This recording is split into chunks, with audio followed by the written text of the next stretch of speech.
గురవప్ప గారు ఫేమస్ అయిన తర్వాత మీరు మంచిగా అంటే మీలో బాగా యాటిట్యూడ్ పెరిగింది, డబ్బులు అవన్నీ కూడా బాగా సంపాదిస్తున్నారు. అందుకే ఏ మీడియా ఛానల్స్కి కూడా ఆయన రావడం లేదు, కనీసం మాట్లాడినా కూడా ఆయన రెస్పెక్ట్ ఇవ్వట్లేదు అని అంటున్నారు. ఏమంటారు మరి దీనికి? డబ్బులు ఎవరు ఇచ్చారు నాకు? ఎవరిచ్చారు చెప్పమనండి. మీరు మీడియా ఎవరే కదా. ఇప్పుడు ఇన్ని మీడియాలు తీశారు, 4 తీశారు. ఎవరు నాకు డబ్బులు ఇచ్చారు, ఎంత ఇచ్చారు మీరు కనుక్కొని మళ్ళీ నన్ను పిలిస్తే నేను వచ్చి మీకు చెప్తా. నేను ఎవరిని చేజాసి యాచించలేదు. మీడియా వాళ్ళు నేను బతకలేదు. మీడియా వాళ్ళు పిలిస్తే అక్కడికి వెళ్ళి వాళ్ళు ఇచ్చే డబ్బులతో నేను బతకలేదండి. నా యేసయ్యే బతికిచ్చాడు. ఆనాటి నుంచి ఈనాటి వరకు 40 సంవత్సరాలు నా 2 కూతురికి పెళ్లి చేశాడు. ఏమండి, నాకు అంత అన్నం పెట్టాడు. ఈ రోజున బట్టలు కానీ, నేను తినే తిండి కానీ, నా బ్రతుకు నా జీవితం కానీ అంతా నా ప్రభు ఇచ్చింది. అంతేగాని మీడియాల వల్ల కానీ ఇంకొకరి వల్ల కానీ యాచించి వెళ్ళి నేను అడిగి డబ్బులు తిని ఉండేవాడిని కాదు. తర్వాత ఇంకోటి, ఇతర చర్చిలకు వెళ్ళే వాళ్ళు ఏ విశ్వాసాలను కూడా, ఏ సంఘస్థలను కూడా మీరు నా చర్చికి రండి అని వాళ్ళని ఆకరించుకోవడం కానీ, అలాంటి మోసాలు అలాంటి పద్ధతులు నాకు ఏనాడు లేదు. నేను మోసగాడిని కాదు, ఒక ఎబిసారిని కాదు, ఒక దుర్మార్గుని కాదు. నాకు అలాంటి ఆలోచనలు దుర్మార్గ పనులు ఏమీ లేవు.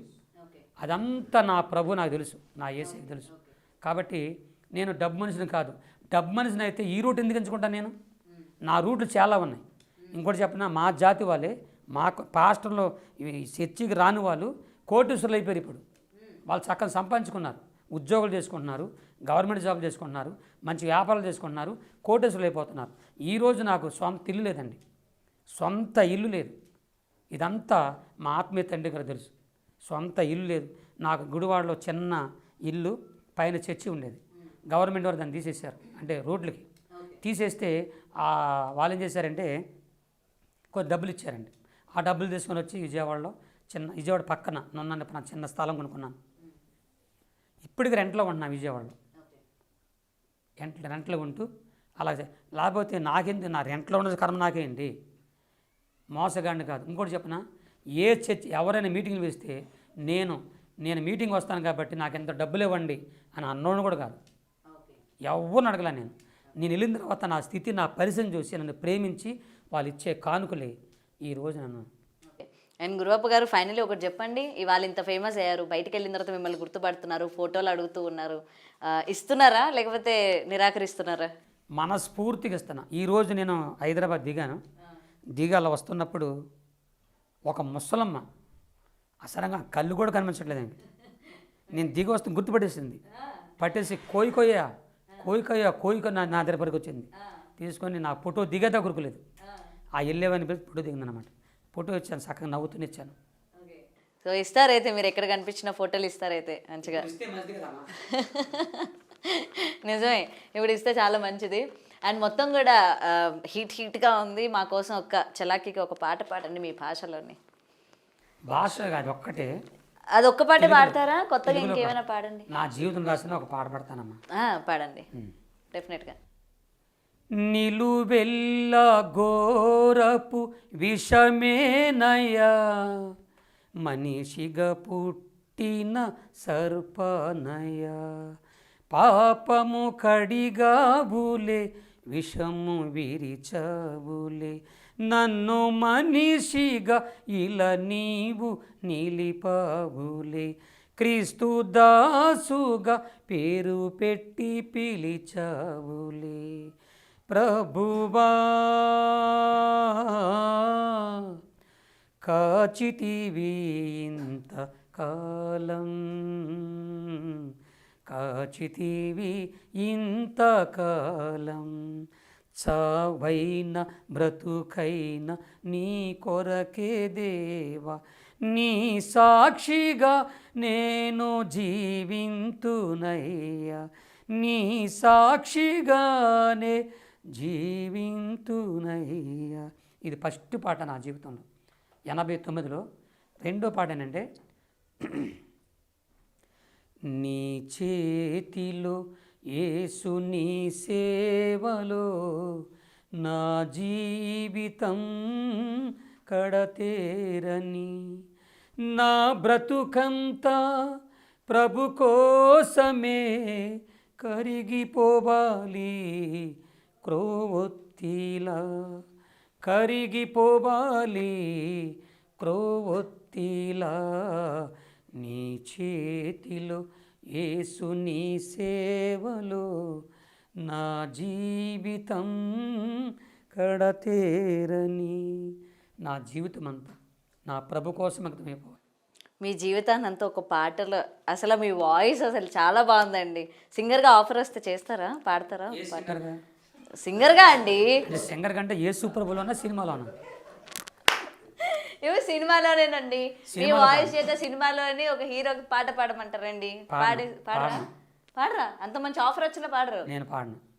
నా గొంతు, నా శరీరము, నా జీవితం, నా బ్రతుకు యేసయ్య కోసమే పాడతాను, యేసయ్య కోసమే మాట్లాడతాను, యేసయ్య కోసం చచ్చిపోతాను.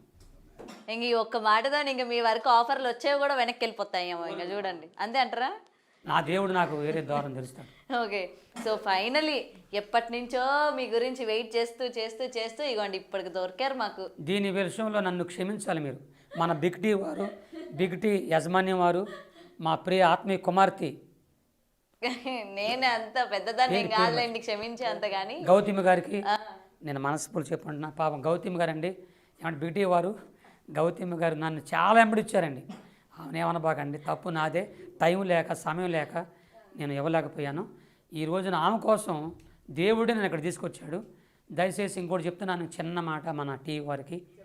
ఇవ్వాల్సిన ఇంటర్వ్యూని ఇచ్చేసాను. పొద్దాకి ఇదే మాట చెప్తుంటే బాధగా ఉంది.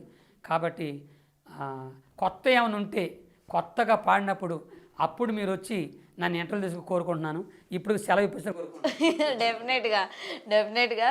సో ఎప్పుడు కూడా నెగిటివిటీ వస్తుంది మీ మీద, నెగిటివ్ ట్రోల్స్ అవుతున్నాయని ఎప్పుడు కూడా మీరు లో అయిపోకండి. ఎన్నో చూసి వచ్చారు. ఇది మీ ముందు చాలా చిన్నవి, ఎందుకంటే నెగిటివ్ చేయడం, ట్రోల్ చేయడం మీ మధ్య అందరికీ కూడా కామన్ అయిపోయింది. కాబట్టి దీనివల్ల మీరు ఎక్కడ కూడా ఆగిపోకండి అండ్ లో అవ్వకండి. మీది జర్నీ అట్లనే కంటిన్యూ చేయండి అండ్ కొత్త కొత్త పాటలు మాకు అందిస్తూనే ఉండండి, పాడండి. ఓకేనా? చెప్పండి. నా 40 సంవత్సరాలు నా సేవా పరిసరలో, నా జీవితంలో నా దేవుడు, నా యేసయ్య నాకు చేసిన మేలులే చెప్పుకున్నాను. దేవుని వాక్యం చెప్పాను, ఆయన యేసయ్య గురించి చెప్పుకున్నాను, నాకు ఆయన చేసిన మేలు చెప్పుకున్నాను, ఆయన సువార్త ప్రకటించుకున్నాను. అలాగే పాటలు కూడా వెళ్ళిపోతున్నాను. ఏ కులాన్ని కానీ, ఏ మతాన్ని కానీ, ఏ వ్యక్తిని కానీ, ఏ దేవతా దేవుణ్ణి కానీ, ఏ పాస్టర్లను కానీ, ఏ సంఘాలను కానీ నా నోటితో దూషించలేదు, ద్వేషించలేదు.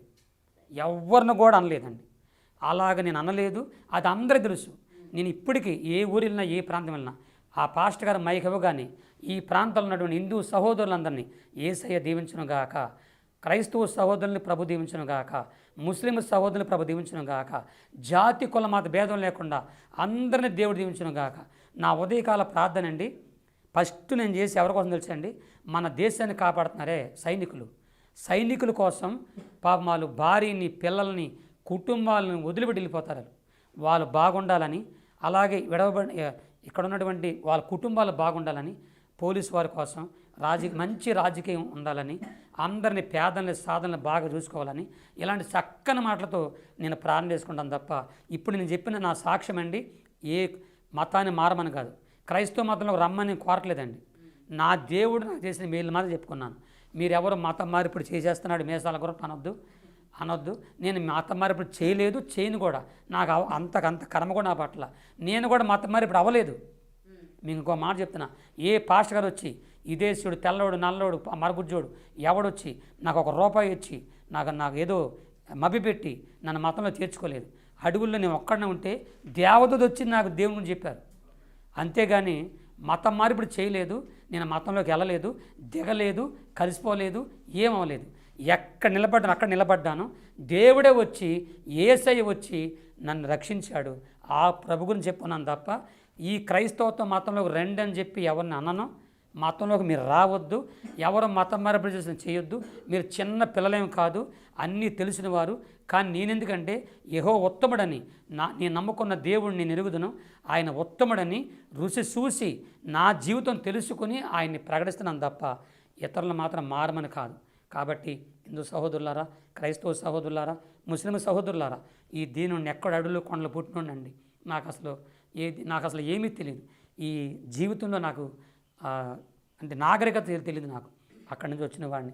నన్ను సహృదయంతో అర్థం చేసుకొని నా పాటని ఒక జాతి కాదు, ఒక మతం, ఒక కులమే కాదు, అందరూ పాడుకున్నారు, అందరూ డ్యాన్స్ చేశారు. ఇంత ఆదరించినందుకు మీ అందరికి చేతులు ఎత్తి నమస్కారం పెట్టుకుంటూ, ఇంతగా నన్ను పాపులర్ అంటే అభివృద్ధి చేసినటువంటి నా యేసయ్య పాదాలకు వందలాదిగా వేలాదిగా లక్షలా కోరుకుంటూ మీకు అందరం చెప్పుకుంటూ ఈ మాటలు ముగించుకుంటున్నా. ఇట్టి అవకాశం నాకు ఇచ్చినటువంటి ఇంత మంచి మాటలు ఇంతవరకు చెప్పిన టీవీలన్నింటిలో చాలా నీరసంగా చెప్పాను. మరి ఎందుకు బిగ్ టీవీ అనగానే నాకు ఎందుకు రోషం వచ్చేసింది.